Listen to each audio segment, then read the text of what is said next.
এই ইন্ডাস্ট্রি কোনোদিনও বড় হতে পারবে না, কারণ আমরা নিজেদের শত্রু। যে আমাকে ছোট করছে তার স্বপ্নটা সবচেয়ে ছোট হচ্ছে।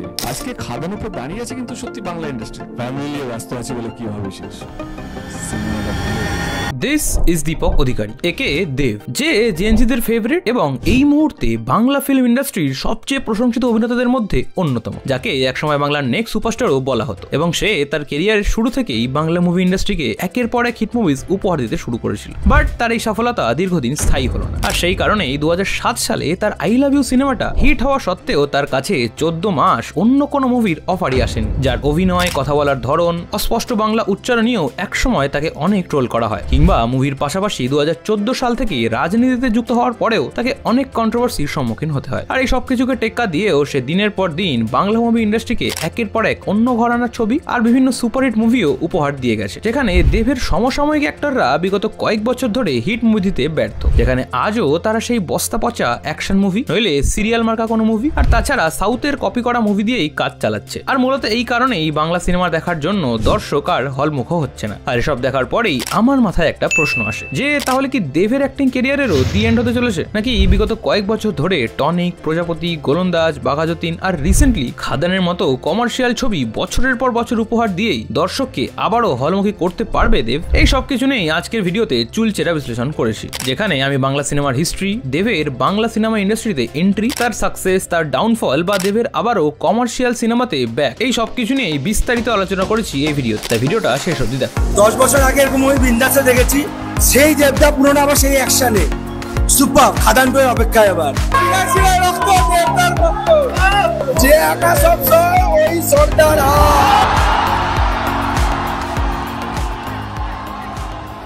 আর আমি দেবের জার্নিটাকে ইয়ার ওয়াইজ ডিসক্রাইব করেছি, যাতে তোমাদেরও ওর জার্নিটা বুঝতে সুবিধা হয়। সালটা 1982 আর দিনটা ছিল 25 ডিসেম্বর, মানে বড়দিন। কেশপুরের কাছে একটা ছোট্ট গ্রাম মহিষায় দেবের জন্ম হয়। তার বাবা একটি ক্যাটারিং সার্ভিস চালাতেন এবং মা একজন হাউস ওয়াইফ ছিলেন। মানে তোমার আমার মতোই এক মধ্যবিত্ত ফ্যামিলি থেকেই সে বিলং করতো। তুমি জানলে অবাক হবে যে ছোটবেলায় তার ডাক নাম ছিল রাজু। হ্যাঁ, তার বাড়ির লোক তাকে এই নামেই ডাকতো। তার ছোটবেলার বেশিরভাগটাই কেটেছে চন্দ্রকোনায় তার মামা এবং তার বোন দীপালির সাথে। তারপরে সে তার বাবার সাথে মুম্বাই চলে আসে এবং ব্যান্দ্রার পুরুষোত্তম হাই স্কুলে পড়াশোনা করে। এখানে বলাই বাহুল্য যে দেব একজন অতি ভালো স্টুডেন্টও ছিল। আর সেই সময় সে মুম্বাইতে থাকাকালীন কিশোর নমিত কাপুর অ্যাক্টিং একাডেমিতে অভিনয়ের কোর্সও করেছিলেন। দেব তার একটা ইন্টারভিউতে বলে যে তার স্কুলের সামার ভ্যাকেশনের সময় সে তার বাবার সাথে প্রহর দ্য ফাইনাল অ্যাটাকের আউটডোর শুটিং দেখতে গিয়েছিল, যেখানে নানা পাটেকর তার ছবির শুটিং করছিল। আর সেই থেকেই সিনেমার শুটিং এর স্বাদ পান সেই ছোট দীপক অধিকারী। আর এরপর থেকেই একটু একটু করে সিনেমা, ফিল্ম মেকিং, অ্যাক্টিং এসবের প্রতি আকৃষ্ট হতে শুরু করে সে। আর এর পরের বেশ কয়েক বছর সময় পেলেই সে বিভিন্ন সিনেমার শুটিং দেখতে চলে যেত। আর এভাবেই দেব প্রায়ই তার বাবার সাথে আব্বাস মাস্তান বা প্রকাশ ঝায়ের সেটে চলে যেত, যেখানে গিয়ে সে সিনেমাটা কিভাবে তৈরি হয়, অ্যাক্টিং কিভাবে করতে হয়, সেই সবকিছু সমস্ত কাজ থেকে দেখা শুরু করে। আর সেই সময় তার জীবনে অলরেডি স্ট্রাগল চলছিল, কারণ মাঝে মাঝে দেবের বাবা যখন কাজের জন্য ব্যস্ত থাকতো সেই সময় তাকেই সংসারের হালও ধরতে হয়েছিল, যেমন বাজার করা, প্লেট ধোয়া, খাবার সার্ভ করা, এসবই তার ডেইলি রুটিনের মধ্যে পড়ে। এসবের পাশাপাশি সে পুনের B V. Jawaharlal Nehru institute of technology থেকে কম্পিউটার সায়েন্সে ডিপ্লোমা কমপ্লিট করে এবং তারপর সে আবারও মুম্বাইতে ফিরে আসে। আর কেরিয়ার অপশন হিসেবে তার ছোটবেলার সেই ভালোবাসা সিনেমার সাথে জুড়েই কিছু একটা করার প্ল্যান করে। আর সেই সুযোগও এসে যায় তার কাছে। সেই বছরই সে আব্বাস মাস্তানে টারজান দ্য ওয়ান্ডার কারের সেটের একজন সেট অবজারভার হিসেবে তার সিনেমার জার্নিটা শুরু করে। এভাবেই বেশ কিছু বছর সিনেমার ইন্ডাস্ট্রির সাথে যুক্ত থাকায় আর প্রিভিয়াসলি অ্যাক্টিং শেখার কারণে সে একরাশ স্বপ্ন নিয়ে কলকাতায় আসে অ্যাক্টর হওয়ার জন্য। বাট তারই এক্সপেকটেশন তার প্রথম সিনেমার সাথেই মুখ থুবড়ে পড়ে, কারণ 2005 সালে প্রবীণ নন্দী পরিচালিত রচনা ব্যানার্জির বিপরীতে অগ্নিশপথ সিনেমার মাধ্যমে দেব তার অভিনয়ের ডেবিউট করে। কিন্তু রচনা ব্যানার্জির মতো বড় নাম থাকা সত্ত্বেও ছবিটি বক্স অফিসে ভালো পারফর্ম করতে পারেনি। আর সেই কারণেই প্রথম সিনেমা ফ্লপ হওয়ার ফলেই তাকে আর কোনো ডিরেক্টর তার মুভিতে কাস্ট করতে চাইছিল না। কিন্তু ভাগ্যক্রমে 2007 সালে রবি কিনাগি পরিচালিত আই লাভ ইউ ফিল্মটি শ্রী ভেঙ্কটেশ ফিল্মসে তৈরি হচ্ছিল। আর দেব তখন সেই ফিল্মের প্রযোজকদের সাথে দেখা করে এবং তাদের কোনো ক্রমে কনভিন্স করে সেই মুভি লিড রোল পেতে সফল হয়। বাট এটা তার কাছে ডু অর ডাই সিচুয়েশন ছিল, কারণ অলরেডি তার প্রথম ছবি ফ্লপ হয়। তারপরেও এই সুযোগটা নষ্ট করলে তার কেরিয়ারের এখানেই দি এন্ড হতে পারত। বাট সেই ছবিতে তার ভালো অ্যাক্টিং দর্শকদের মন ছুঁয়ে যায় আর সেই মুভির পর অনেক প্রশংসাও পায়। আর এরপরই তার মনে হতে থাকে এবার হয়তো তার বাংলা ইন্ডাস্ট্রির যাত্রাপথটা মসৃণ হতে চলেছে। বাট এরপরে আবারও একবার তার এক্সপেকটেশন বাধাপ্রাপ্ত হয়, কারণ আই লাভ ইউ সিনেমাটা কমার্শিয়ালি হিট হওয়া সত্ত্বেও ইন্ডাস্ট্রিতে একজন নতুন মুখ হওয়ার কারণেই পরবর্তী 14 মাস কোনো ফিল্মের অফার পায় না। আর সেই সময়ই তার মনে হতে থাকে যে আর মনে হয় তার অ্যাক্টর হওয়ার স্বপ্নটা সত্যি হবে না। এসবের কারণে সে আরো একবার মুম্বাইতে যায়, তবে এবার নিজের অ্যাক্টিং স্কিলকে আরো প্রফেশনাল করার জন্য, এবং তার জন্যই সে ডান্স এবং ফাইট কোরিওগ্রাফার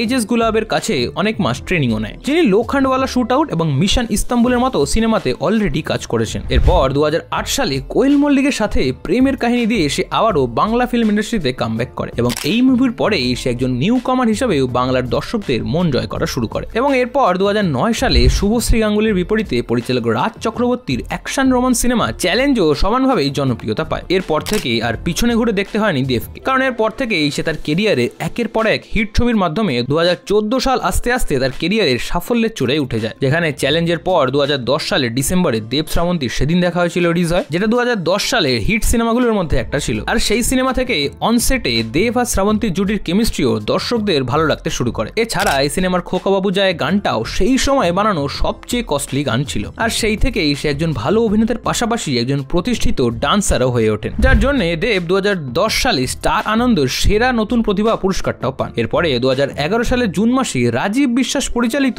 দেব আর কোয়েল মল্লিকের পাগলু মুভি রিলিজ করে, আর রিলিজের সাথে সাথেই এটাও একটা সুপার ডুপার হিট মুভি হয়ে যায়, এবং সেই সময় এই সিনেমাটা টলিউডের ইতিহাসে ফার্স্ট ডে সবচেয়ে বেশি বক্স অফিস কালেকশন করা মুভি হয়ে যায়। এবং পাগলু রিলিজ হওয়ার পর এই মুভির টিআরপি এত হাই ছিল যে সেটা সেই সময় ব্লকবাস্টার বলিউড মুভি 3 ইডিয়টস কেও টিআরপি রেসে পিছনে ফেলে দিয়েছিল। এরপর 2011 সালে সুজিত মন্ডল পরিচালিত শুভশ্রী দেবের রোমিও মুক্তি পায়, যার ফলে দর্শক আর সমালোচকদের কাছ থেকে দেবের অভিনয় আরো প্রশংসা পায়। এরপরেই দেব শুভশ্রী জুটি টলিউডের সবচেয়ে আলোচিত জুটি হিসাবে আখ্যা পায়। তারপর 2012 সালে জানুয়ারিতে আবারও দেব শুভশ্রী জুটিকে খোকা বাবু সিনেমাতে দেখা যায়, এবং এটাই সেই সময় second highest box office collection করা মুভি হয়ে যায়, এবং যার কারণে এটাই 2012 সালে হলে সবচেয়ে বেশি দিন ধরে চলা সিনেমাও হয়ে ওঠে। এসব সিনেমার পাশাপাশি তার পরাণ যায় জলিয়ারে, লে ছক্কা, দুই পৃথিবী, রংবাজ, খোকা 420 এর মতো মুভিও কম বেশি বক্স অফিসে সফলতা পেয়েছিল। আর এসব দেখেই নেটিজেনদের মনে হচ্ছিল যে দেবকে নেক্সট সুপারস্টার হওয়া থেকে কেউ আটকাতে পারবে না। আর তারপরে 2014 সালে দেবকে ভোটে তাড়াতে দেখা যায়, আর সেটা দেখেই শুরু হয় কন্ট্রোভার্সি যে দেব কি তাহলে সিনেমা ছেড়ে দিল, তাহলে কি দেবকে আর বাংলা সিনেমা দেখা যাবে না, is this the end of his career? এছাড়া এরকম আরো অনেক প্রশ্ন করতে থাকে তারা, বাট দর্শকরা এটা জানতো না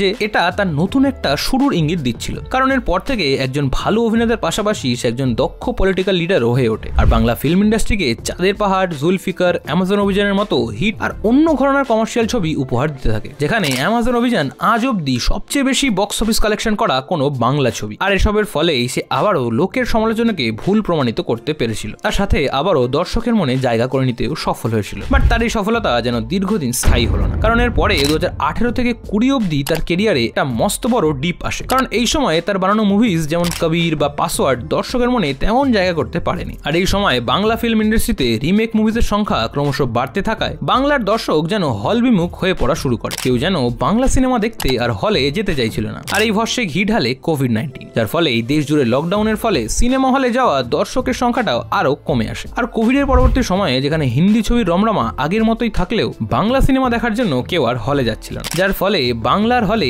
বাংলা সিনেমার বদলে হিন্দি সিনেমার বক্স অফিস কালেকশন বেশি হওয়া শুরু করে, আর তাই কাউকে বাংলার দর্শককে আবার হলমুখী করার দায়িত্বটা নিতে হতো। আর ততদিনে দেবের প্রোডাকশন হাউসও শুরু হয়ে যায়, এবং অন্যদিকে যেখানে বাকি অ্যাক্টররা একই ঘরানার ফিল্ম করেই চলেছিল, সেখানে সবকিছুর বাইরে গিয়ে out of the box concept আর আবারও কমার্শিয়াল ছবিতে ফোকাস করে দেব, যেখানে এসে জানতো যেরকম সিনেমা হয়ে আসছে বাংলাতে সেরকম কিছু বানালেই লোকে দেখবে, বাট তা সত্ত্বেও এই রিস্কটা নেয় দেব, যেখানে সিচুয়েশনটা ছিল হয় সুপারহিট নইলে সুপার ফ্লপ। আর সেই রিস্ক নিয়ে 2011 থেকে 2023 সাল অব্দি টনিক, প্রজাপতি, বাঘাযতীন, প্রধানের মতো সিনেমা বানায়, এবং বলাই বাহুল্য এই সবকটা ছবি দর্শকের মন ছুঁয়ে গেছে। আর সে এই ধারাবাহিকতাটা 2024-এও বজায় রেখেছে, যেখানে 2024-এর পুজোতে টেক্কা আর ক্রিসমাসে খাদানের মতো ছবি দিয়েছে, আর সেই খাদানি এই মুহূর্তে ফিল্ম ইন্ডাস্ট্রির অনেক রেকর্ড ইতিমধ্যেই ব্রেক করে ফেলেছে। আর অনেকদিন পর পুরনো বাংলা সিনেমা প্রেমীদের আবারও হলমুখী হতে দেখে আর ছবির বক্স অফিস কালেকশন আর রিভিউ দেখে এটাই মনে হচ্ছে যে হ্যাঁ, দেব সাকসেসফুলি কমার্শিয়াল সিনেমা দিতে পেরেছে, এবং আশা করা যায় সে আগামী দিনেও এরকমই কমার্শিয়াল সিনেমা দিতে পারবে। তোমার এই বিষয়ে কি মতামত সেটা কমেন্ট বক্সে জানাতে ভুলো না। আর দেবের এই জার্নিটা একেবারে স্মুথ ছিল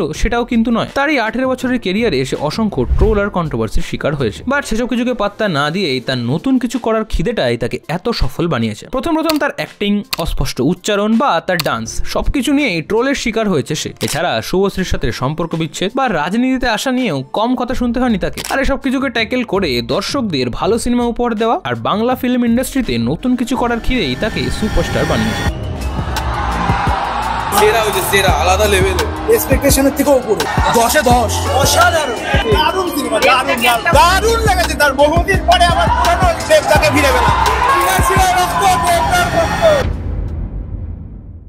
আর এসব বলার মানে এই নয় যে সে কখনোই রিমেক করেনি বা আমার অন্য কোনো অ্যাক্টরের উপর পার্সোনাল কোনো গ্রাজেস আছে। এটা বলার কারণ একটাই যে ভালো সিনেমা বানালে মানুষ আবারও হলে গিয়ে সিনেমা দেখবে এবং 2012-13 মতোই পাগলু খোকাবাবুর মতোই গলাও ফাটাবে। কি বলেন? তাই তো? তোমার এই বিষয়ে কোনো মতামত থাকলে সেটা অবশ্যই কমেন্ট বক্সে জানিও। আর তাছাড়া এর পরের ভিডিও কোন টপিকে চাও সেটাও লিখে দিও। বাংলা রক মিউজিকের অন্যতম পরিচিত মুখ রূপম ইসলাম এবং তার ব্যান্ড ফসিলসের ডাউনফল নিয়ে এই ভিডিওটায় বিস্তারিত আলোচনা করেছি। তাই এখানে ক্লিক করে চলে আসো, তোমার সাথে দেখা হচ্ছে ওখানে।